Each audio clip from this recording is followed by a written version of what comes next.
Hey guys, welcome back. I hope you are having an amazing day. Let's get right into the stories. The first one is an entitled people story. I've lived on my family's land for as long as I can remember. My great-grandfather bought this plot decades ago, and it's been passed down ever since. I love the peaceful atmosphere out here away from the city, with nothing but nature surrounding me. The only other building nearby is my neighbor John's house, about half a mile down an old dirt road. John and I have never been close, but we've coexisted without issues over the years, at least until recently, when he started claiming a large section of my property belonged to him. I have no idea why he suddenly decided this, but he became adamant that several acres of my southwest field were rightfully his.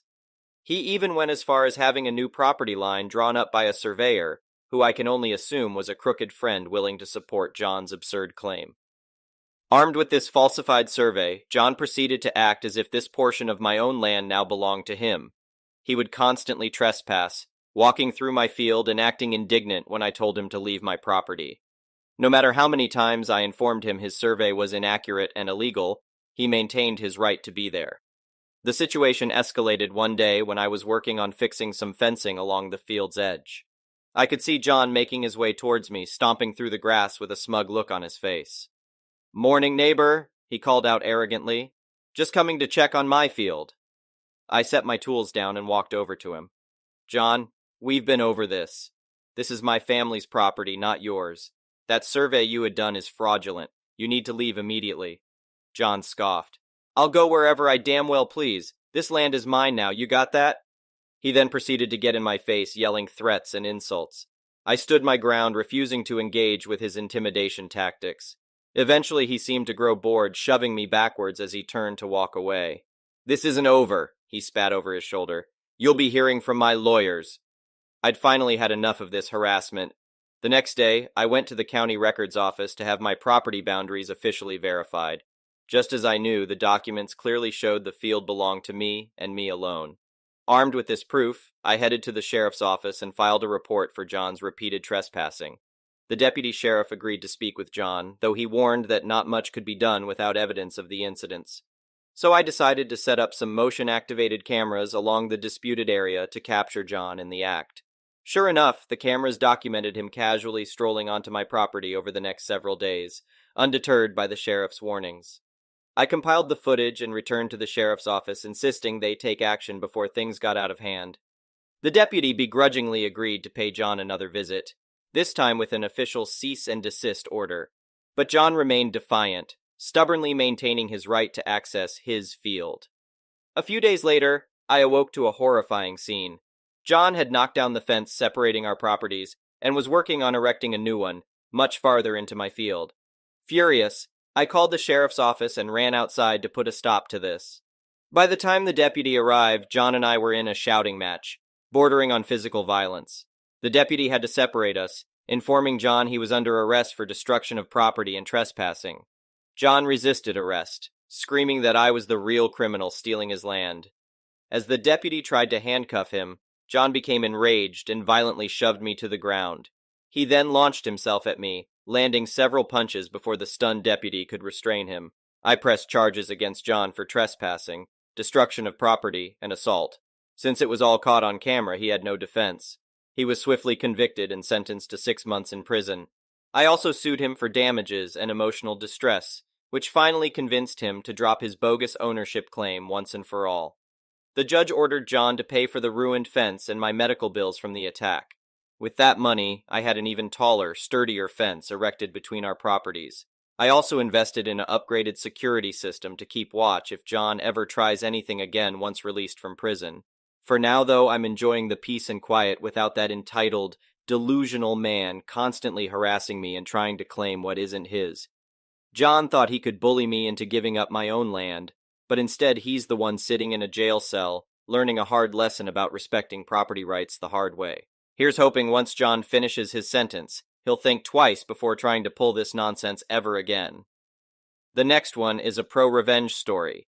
In September of 2020, the apartment next to mine was let out to 2 young women, both students.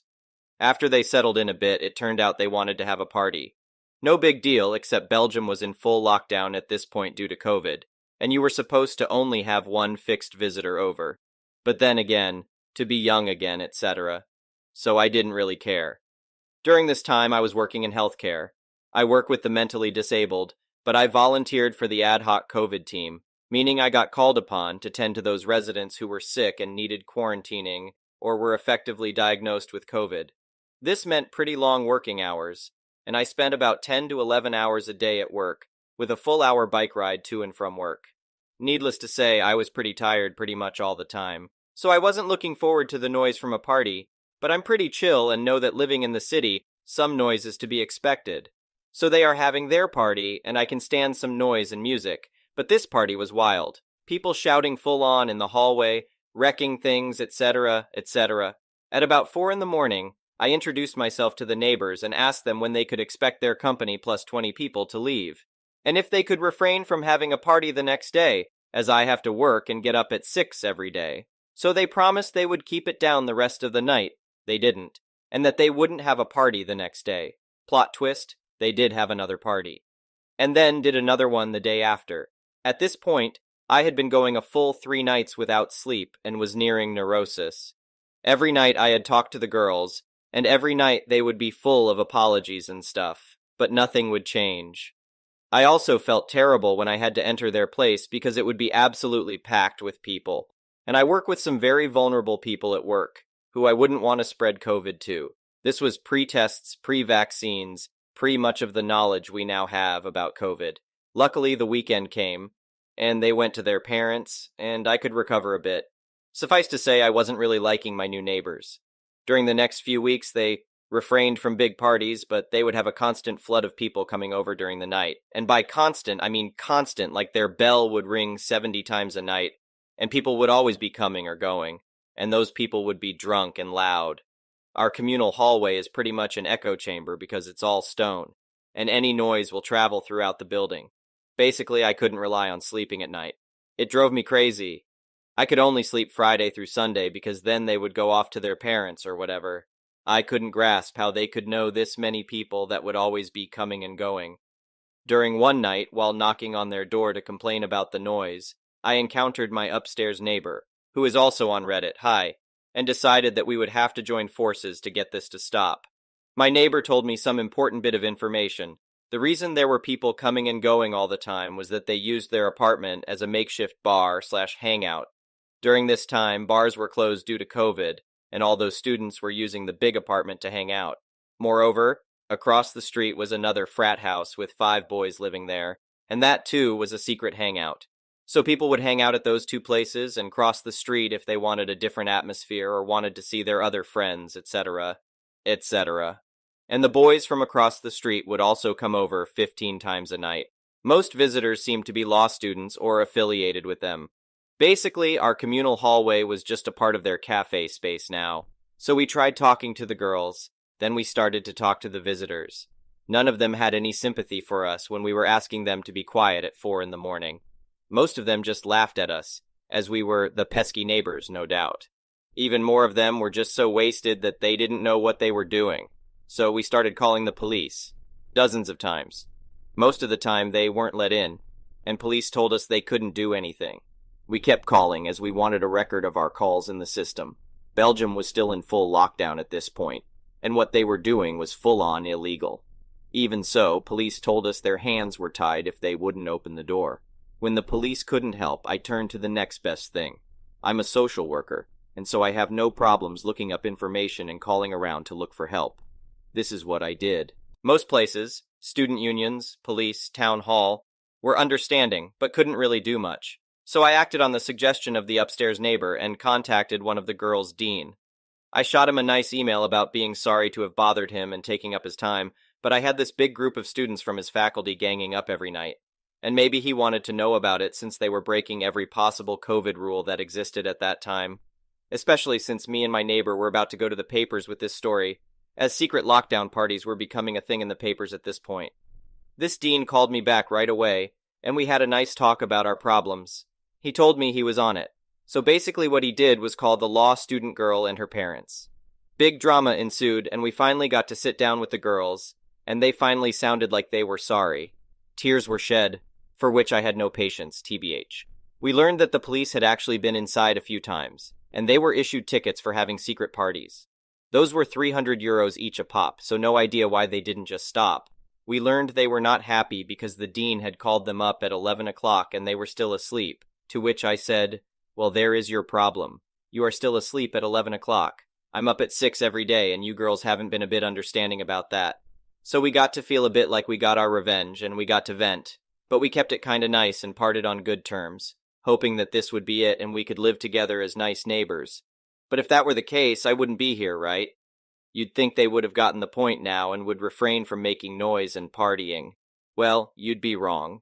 Basically, what they did was they moved to the frat house across the street and started partying there. There were slightly fewer people running to and fro, but the noise was still a problem, and we were now in the middle of the second COVID wave. And these people were meeting up with big groups like crazy, while I hadn't seen a soul in almost a year. Never mind the people at my work, who were forbidden from even going to their own friggin' family. The whole thing was just ridiculous.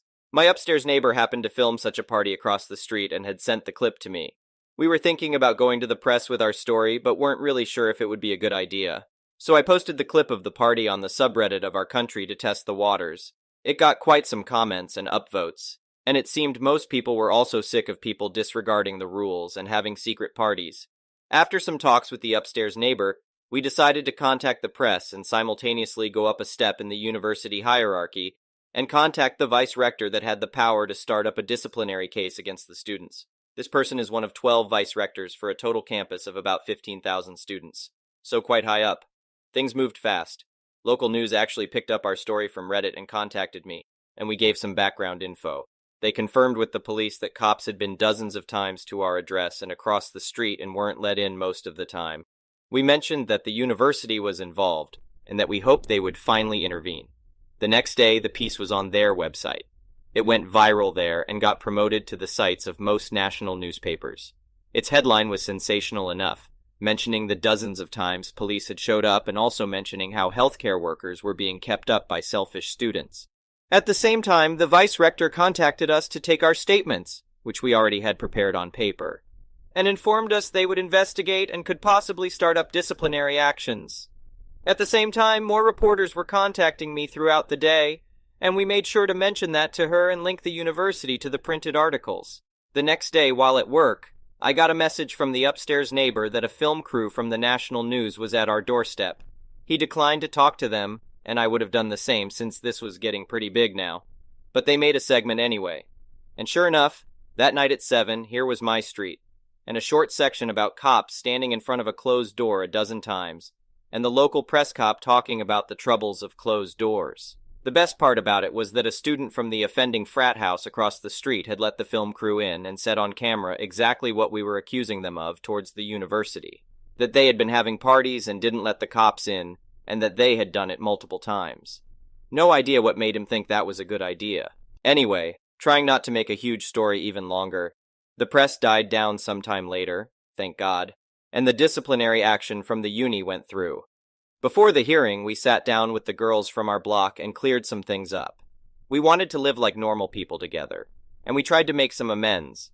Because we put in a kinda good word for them, they got the lighter end of the stick. 40 hours of community service and some probation.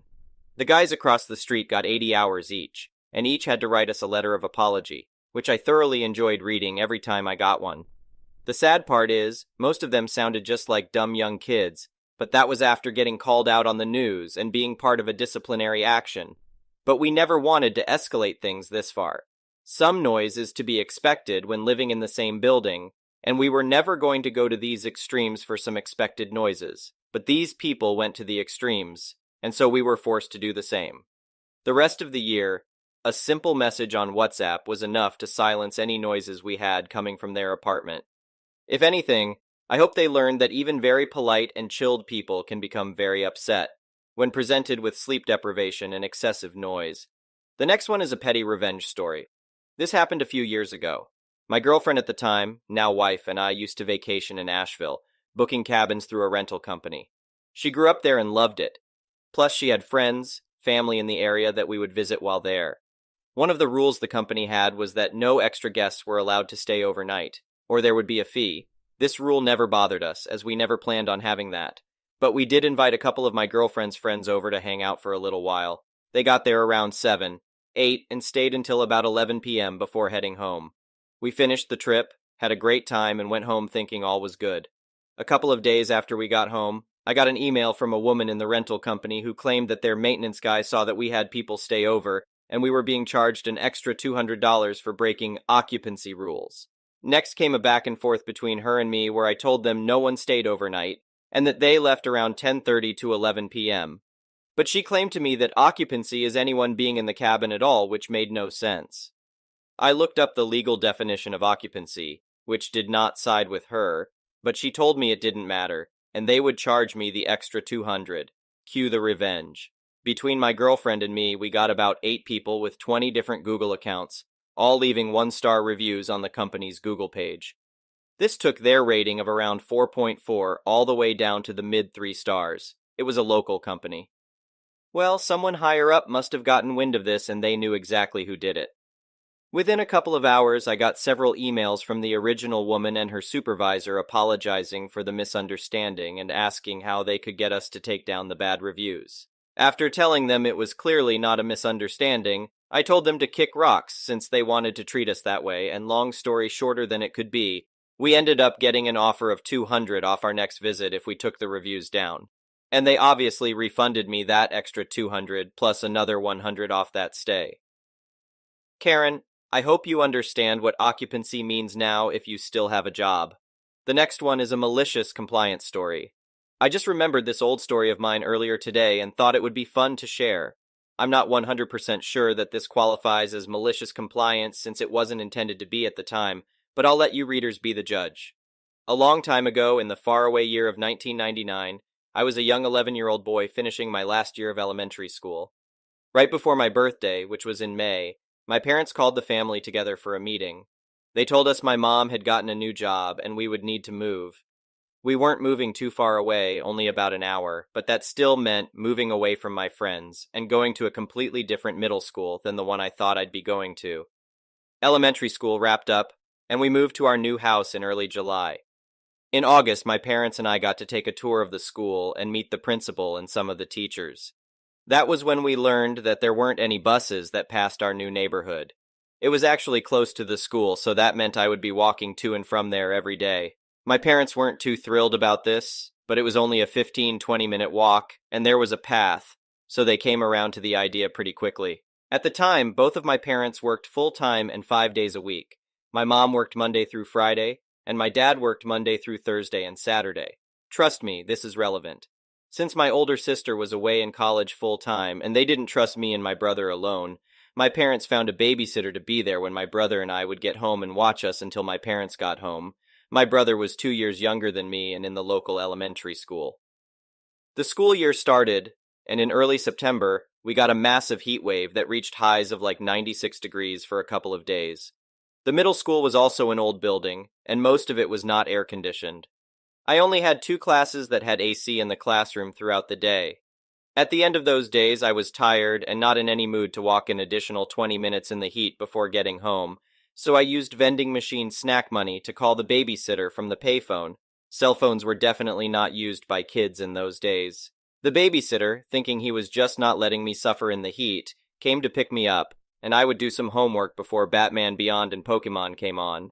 I did try to call home 2 more times over the next 2 weeks when it was hot. The second time, I got the sitter again. The third time I called was on a Friday. My dad answered. He was not happy with me. He told me it wasn't that hot, 85 that day, and that I shouldn't call the sitter away from the house and that I had to start growing up. He told me to walk home, and we would talk more when I got there. So I walked home. I got a lecture and was told not to call the sitter again to be picked up. I said okay and told him I wouldn't call the sitter or him again to be picked up. 2 weeks later, at the end of September, a hurricane passed through the area. Halfway through the day at school, it really started coming down. Got so bad that they let us out of school a half hour early, like that was gonna save us. By this time, though, a lot of roads were flooding, and the line for payphones was long. I remembered what my dad told me a couple of weeks ago, so I walked home. It took me almost 30 minutes to walk home from school that day, and I was drenched by the time I got home. The rain was coming down so hard I couldn't see more than 5 feet in front of me. The roads were so flooded that the only way to drive in was with a car that had 4WD.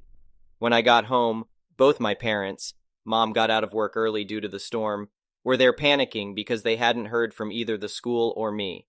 I just walked in through our garage soaking wet and said, "Hi, Mom. Hi, Dad. I'm home." After they got over the initial shock and relief of seeing me home, my parents and I had this conversation. Mom: "How did you get home?" Me: "I walked." Mom: "Why?" Me: "Dad told me to." Mom: "When? We didn't get any calls from you or the school today." Me: "Well, a couple of weeks ago I called the sitter a few times and asked for a ride home since it was hot. The last time I called, I got Dad. He told me I had to just walk home from now on and not call for a ride again." Dad: "I implied that there could be exceptions." Me: "You didn't say that. My mom turned on my dad and just told me to dry myself off and put my wet clothes in the dryer. I was drying myself off and I could hear them arguing. It was louder than the rain. When I was done and put my clothes in the dryer, my parents talked to me and told me I was allowed to call home but only for emergencies. The next day, Saturday, my dad took me out to Blockbuster and I was told I could rent up to 5 movies for myself. He also paid for pizza that night, and I got a whole pepperoni pizza for myself. That pizza lasted 2 days, and no one else was allowed to touch it. My dad never lived that down. Good times. Thank you for watching. I would really appreciate it if you could like the video and subscribe to our channel if you haven't already.